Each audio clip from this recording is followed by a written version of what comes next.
तो Bramayugam film 17th century के time पे बेस्ड है और फिल्म की कहानी साउथ मलाबार में बेस्ड है। फिल्म के पहले सीन में हम जंगल में दो इंसान से मिलते हैं जिनका नाम कोरा और थेवन है। इन्हें देखकर ऐसा लगता है मानो ये लोग कहीं से भाग रहे हैं और ये दोनों नदी के उस पार जाना चाहते हैं। रात में दोनों जंगल में ही रुकने की ठानते हैं और बीच रात जब थेवन की आंख खुलती है तो वो कोरा को आसपास नहीं पाता। खोजने पे कोरा उसे थोड़ी दूर पे दिखता है जो कि एकदम मंत्रमुग्ध अवस्था में था। तभी सामने से एक खूबसूरत औरत आती है जो कि कपड़े तक नहीं पहनी थी। कोरा इस लड़की को देखकर एकदम मंत्रमुग्ध था, लेकिन थेवन तुरंत समझ जाता है कि ये लड़की एक यक्षी है। थेवन कोरा को होश में लाने की कोशिश करता है, लेकिन यक्षी के डर से थेवन यहाँ से भाग निकलता है और कोरा तो पूरी तरह उसमें डूबा हुआ था। इसके बाद हम कोरा को यक्षी के साथ इंटीमेट होने की कोशिश करते देखते हैं जब यक्षी कोरा को मार गिराती है, इनफैक्ट उसका खून पी जाती है। अब अगली सुबह हम थेवन को फिर से देखते हैं जो कि जंगल में भूखा इधर उधर भटक रहा था। वो वाटरफॉल के करीब तक पहुंचता है, लेकिन ये वाटरफॉल इतना बड़ा था कि इसे पार करना नामुमकिन सा लग रहा था।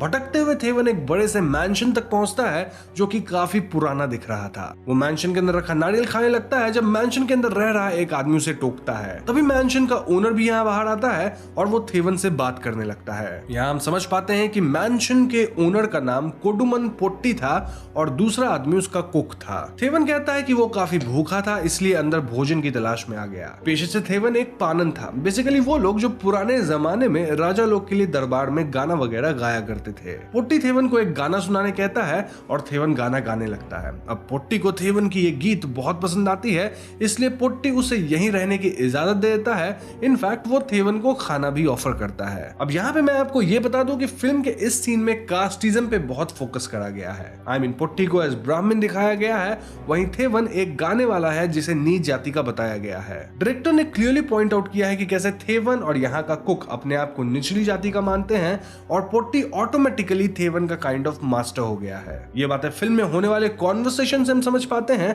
और एक्सप्लेनेशन में मैं आपको कॉन्वर्सेशंस तो नहीं बता सकता, इसीलिए इस बात को मैं अलग से पॉइंट आउट कर दिया हूं। खैर, तो आगे कुक थेवन को उसका कमरा दिखाता है और मैंशन घुमाते वक्त थेवन को एक चेतावनी देता है। वो कहता है कि थेवन अगर सही सलामत रहना चाहता है तो वो मैंशन के साउथ वाले हिस्से को कभी एक्सप्लोर ना करे। साथ ही इस मैंशन में अजीब अजीब आवाजें आती रहती हैं और थेवन इनके राज को सुलझाने की कोशिश ना करे तो ही बेहतर है। उसे इन आवाजों को इग्नोर करना है। ना उस रात थेवन पेट भर के खाना खाता है, देन पोट्टी को गाना सुनाता है और देन भोजन के लिए वो भगवान का शुक्रिया अदा करता है। ये सुन के पोट्टी थोड़ा भड़क जाता है, सेइंग कि खाना मैंने तुमको दिया है तो तुम भगवान का शुक्रिया अदा क्यों कर रहे हो। ये सीन बहुत ही वियर्ड सा था, लेकिन इससे अजीब अगला सीन था जहां हम कुक को सीक्रेटली किसी के लिए खाना ले जाते देखते हैं। नाउ थेवन जब आसपास घूम रहा होता है तो उसे बाहर कई गड्ढे दिखते हैं जिन्हें अब भर दिया गया था, क्लियरली इंडिकेटिंग कि इन गड्ढों में कभी तो इंसानों के लाश को रखा गया होगा। थेवन फौरन यहाँ से भागता है और मैंशन के अंदर उसे जंजीरों की आवाज सुनाई देती है। इन आवाज को फॉलो करते हुए थेवन ठीक वही जगह पहुंचता है जहां हम कुक को खाना ले जाते देखे थे। ये ऊपर का कमरा था जहां थेवन को वाकई जंजीर दिखती है और वहां एक प्लेट खाना भी रखा हुआ था। थेवन फील करता है कि कोई तो जंजीर घसीटते हुए उसके करीब आ रहा था और इससे डर के थेवन यहाँ से निकल लेता है। अब अगली सुबह जब थेवन मैंशन में घूम रहा होता है तो वो पोट्टी को अकेले एक बोर्ड गेम खेलते देखता है। ये वही बोर्ड गेम है जिसमें पाशे फेंके जाते हैं और जुआ भी लगाया जाता है। पोट्टी यहाँ थेवन को गेम खेलने इनवाइट करता है और कुछ दाव पे लगाने भी कहता है। थेवन कहता है कि उसके पास तो कुछ दाव पे लगाने के लिए है ही नहीं और ऐसे में पोट्टी कहता है कि वो अपना समय दाव पे लगा सकता है, यानी कि अगर थेवन ये बोर्ड गेम जीता तो वो यहाँ से जा सकता है, लेकिन अगर वो हारा तो उसे जिंदगी भर इसी जगह पे रहना होगा। थेवन इतना कुछ दाव पे लगाने के लिए तैयार नहीं था और ऐसे में पोट्टी उससे पाशे वापस मांगता है, लेकिन जैसे ही थेवन पाशे देने के लिए हाथ बढ़ाता है पोट्टी अपना हाथ पीछे खींच लेता है जिससे पाशे बोर्ड पे गिरते हैं और गेम शुरू हो जाता है। थेवन को न चाहते हुए भी ये खेल खेलना होता है और अंत में एक सिचुएशन ऐसा आता है जहां पोट्टी को जीतने के लिए दोनों पाशों में 6 चाहिए था। पोट्टी पाशा फेंकता है जहां एक में 6 आता है लेकिन दूसरे में 1 आता है, लेकिन एकदम से पोट्टी काइंड ऑफ अपने पाशे को टेलीकाइनेटिकली हिला देता है जिससे उसमें भी 6 आ जाता है, यानी कि पोट्टी इस खेल को जीत गया था और वो इससे काफी खुश नजर आता है। दूसरी तरफ कुक खाना बना रहा होता है और थेवन वहां आकर उससे बातें करने लगता है। ये कुक पोट्टी की काइंड ऑफ बुराई करते हुए कहता है कि जल्दी तुम्हें पोट्टी का असली चेहरा दिख जाएगा। अब उस रात पोट्टी खाना खा रहा होता है और नीचे थेवन भी अपने भोजन के साथ बैठा था। यहाँ पोट्टी थेवन की माँ के बारे में कुछ तो कहता है और ये सुनकर थेवन आश्चर्य में था क्योंकि उसने कभी भी पोट्टी से अपनी माँ का जिक्र नहीं किया था। इस सीन को देखकर ऐसा लग रहा था मानो पुट्टी को थेवन की जिंदगी के बारे में सब पता है। लाइक वो पहले एक स्लेव की तरह बेच दिया गया था और वहीं से भागते वक्त वो भटक गया और इस मैंशन तक पहुंच गया। यहाँ पुट्टी थेवन से ये तक पूछ बैठता है कि आज कुक तुम्हें मेरे खिलाफ क्या सब बोल के भड़का रहा था। थेवन डर के कहने लगता है कि कुक तो कुछ नहीं बोल रहा था, लेकिन पुट्टी उसकी बात नहीं मानता। पुट्टी कहता है कि ये कुक ऐसे ही यहाँ आने वाले लोगों को भड़काता है और पिछला जो मेरा सेवक यहाँ था वो कुक के चक्कर में मेरे साथ अजीब बर्ताव करने लगा। अब कोई भी मेरे साथ अजीब बर्ताव करता है तो मुझे अच्छा नहीं लगता और इसके परिणाम अनुसार मुझे उसे मारना पड़ा। और ऐसे ही लोगों की लाश तुम मैंसन के सदर्न एंड वाले ग्राउंड पे भी देखे होंगे। ये सुनकर थेवन बहुत डर जाता है और तभी कुक इस कमरे में आता है। पुट्टी यहाँ कुक को भी भला बुरा कहने लगता है और सरप्राइजिंगली कुक पुट्टी को वापस जवाब देने लगता है। पुट्टी गुस्सा कर कुक को अपनी नजरें और सर झुकाने कहता है, लेकिन कुक उसकी एक नहीं सुनता। तभी एकदम से पूरा मैंशन काइंड ऑफ हिलने लगता है और पुट्टी अपना हाथ आगे करके कुक को दूर से ही अपनी तरफ खींच लेता है। ये किसी मैजिक या टेलीकिनेसिस जैसा था और पुट्टी कुक को चोक करने लग जाता है। थोड़ी देर तक कुक को चोक करने के बाद पुट्टी उसे छोड़ देता है और ये सब देख के थेवन एक बात तो समझ गया था कि पुट्टी कोई नॉर्मल इंसान नहीं था। तो पिटने के बाद कुक अपना मुंह हाथ धो रहा था और थेवन उससे पूछने लगता है कि आखिर ये पुट्टी क्या है, आई मीन सॉर्सरर है या किसी तरह का एंटिटी है। इस पॉइंट पे कुक थेवन को पुट्टी की पूरी बैक स्टोरी बताता है। दरअसल पुट्टी के परिवार में एक बहुत बड़े वेदाचार्य टाइप थे कोई, जो कि वराह देव का पूजा करके उन्हें खुश करते हैं। बदले में देव प्रकट होकर उन्हें एक मैजिकल बॉक्स देते हैं जिससे जो मांगो वो विश पूरा हो जाएगा। कैसे? वेल, बॉक्स के अंदर एक चत्तन करके एंटिटी था जिसे इंग्लिश सबटाइटल्स में गॉब्लिन लिखा गया था। वही विशेष पूरी कर रहा था। अब पुट्टी के परिवार वाले चतन को ही बंदी बना लेते हैं और उससे अपना मतलब निकालते हैं। ऐसे में एक बार चतन अपना मुंह खोल के हेड ऑफ द फैमिली को दिखाता है, सेइंग कि इसके अंदर तुम्हें नर्क दिखेगा। मीनवाइल वो पुट्टी फैमिली के हेड के सोल को कंज्यूम करता है अपना मुंह खोल के। इसके बाद चतन परिवार में सबको मारने लगता है, बेसिकली सबके सोल को कंज्यूम करता है और उसे हैंडल करने बड़े से बड़े सॉर्सरर्स और विद्वान लोग आते हैं, लेकिन कोई भी चतन को रोक नहीं सका और अंत में आया इस परिवार का एक आदमी जो कि और कोई नहीं बल्कि अपना कोडुमन पुट्टी था। अब हमें बताया तो नहीं जाता कि कोडुमन पुट्टी चतन को हराने में कामयाब हुआ कि नहीं, बस इतना पता चलता है कि तब से पुट्टी खानदान में सिर्फ कोडुमन पुट्टी ही बचा है जो कि इस मैंशन में अकेले रहता है। खैर, उस रात थेवन यक्षी को मैंशन में आते देखता है जो कि पुट्टी के साथ इंटीमेट हो रही थी। खैर, अब अगली सुबह थेवन एकदम डरा हुआ था और वो मैंशन से भाग जाने की सोचता है। वो कुक को भी साथ में भागने कहता है, लेकिन कुक उसकी बात को पूरी तरह इग्नोर करता है। थेवन अपने कमरे में जाकर अपना सामान बांधने लगता है कि तभी पुट्टी वहां आ जाता है। थेवन डरते हुए कहता है कि वो यहाँ से जाना चाहता है और पुट्टी कहता है कि तुम्हें कोई नहीं रोक रहा, तुम जा सकते हो, लेकिन बारिश रुकेगी तब तो जाओगे। अब ये बात थोड़ी अजीब थी क्योंकि इस जगह पे बारिश हो ही नहीं रही थी, लेकिन पुट्टी के ऐसा कहते ही यहाँ एकदम जोरों की बारिश शुरू हो जाती है। पुट्टी ये तक कहता है कि यहाँ एक बार बारिश शुरू हुई तो रुकती नहीं है, एक बार तो लगातार 3 साल तक बारिश हुई थी। अब रात को हम पुट्टी को थेवन पे गुस्सा होते देखते हैं, सेइंग कि वो भी उसके पहले वाले सेवकों की तरह बेवकूफ है। वो अब डरने लगा है और ऐसे में पुट्टी को थेवन बिल्कुल पसंद नहीं आ रहा। अब आप व्यूअर्स तो जानते हैं कि अगर पुट्टी अपने किसी सेवक से नफरत करने लगे तो समझो उसके मरने का समय अब नजदीक है। इस पॉइंट तक थेवन बहुत डर चुका था और ऐसे में कुक उसे सेलर में ले जाके थोड़ा मदिरा देता है। मदिरा पी के थेवन अपने बारे में कुछ बातें बताने लगता है, लाइक कैसे उसकी माँ बहुत मेहनती है,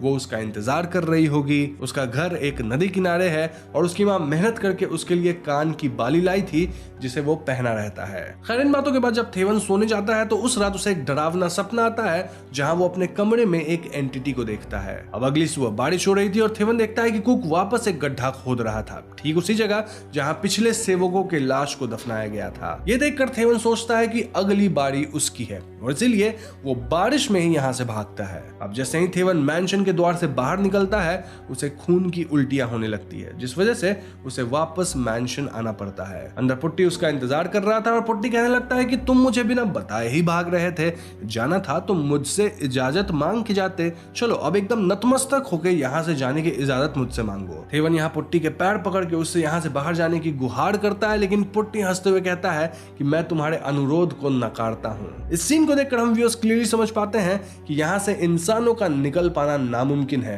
क्योंकि पुट्टी भागने वाले इंसान को खून की उल्टी करवाने लगता है। खैर इसके बाद थेवन कुक से मिलता है और कुक यहाँ कुछ और राज खोलता है। वो थेवन को ऊपर वाले कमरे में ले जाता है जहाँ जंजीर थी और वहाँ थेवन एक लाश देखता है। ये लाश कोडुमन पोट्टी की थी। जी हाँ दोस्तों, इस पॉइंट पे रिवील होता है कि जब कोडुमन पोट्टी चत्तन से लड़ने गया था तो वो भी चत्तन को हरा नहीं पाया। इसके परिणाम अनुसार चत्तन अब उसका रूप लेके इस मैंशन पे राज करता है और वो असली पोट्टी को यहाँ जंजीरों से बांध कर रखा था। आज असली पोट्टी अपना दम तोड़ दिया था और कुक उसके लाश को ही दफनाने के लिए गड्ढा खोद रहा था। इस पॉइंट पे हम व्यूअर्स भी समझ चुके थे कि इस मैंशन पे चत्तन राज कर रहा है, जो कि एक सुपरनैचुरल एंटिटी है। तभी तो उसके पास सुपरनैचुरल पावर्स हैं, उसे अपने सेवकों के बारे में सब पता रहता है और वो सबकी बात भी काइंड ऑफ सुन लेता है, जो भी लोग मैंशन में बात करते हैं वगैरह वगैरह। कुक बताता है कि इस जगह से बाहर जाने का सिर्फ एक उपाय है और वो उपाय यहाँ के बेसमेंट में है। दरअसल बेसमेंट के अंदर एक लॉक्ड चेंबर है जिसे हम तहखाना कह सकते हैं और उसमें किसी तरह का शाश्वत दिया जल रहा है,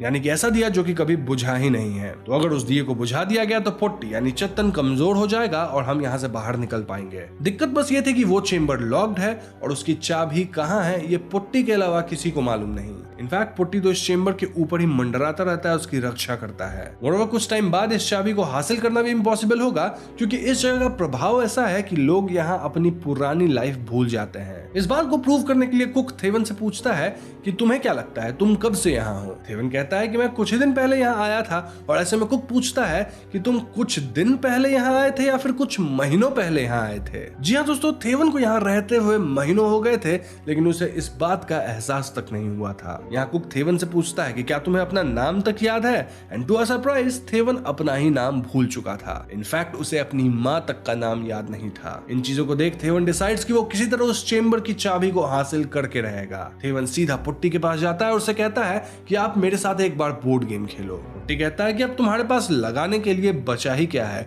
और थेवन कहता है कि मेरे पास चाबी है। अब चाबी सुनते पोट्टी अपने कमर पे हाथ रखता है, विच इंडिकेटेड कि पोट्टी चाबी को अपने वेस्टी में कमर के पास बांध के रखता है। यह पता लगते थेवन तुरंत बात बदल के कहता है कि आपके पास मेरी जिंदगी की चाबी है तो वो आजादी की चाबी के लिए मैं खेलना चाहता हूँ। पोट्टी यहाँ थेवन की बातों को धुतकार के चला जाता है और उसके साथ बोर्ड गेम नहीं खेलता। खैर तो कुक और थेवन प्लान करते हैं कि आज रात कुक मस्त खाना बना के पोट्टी को बहुत खिला देगा जिससे पोट्टी सो जाएगा और तब थेवन चाबी चुरा लेगा। कुक खाना बनाने लगता है कि तभी रसोई में पोट्टी आके कुक को चोक करने लगता है।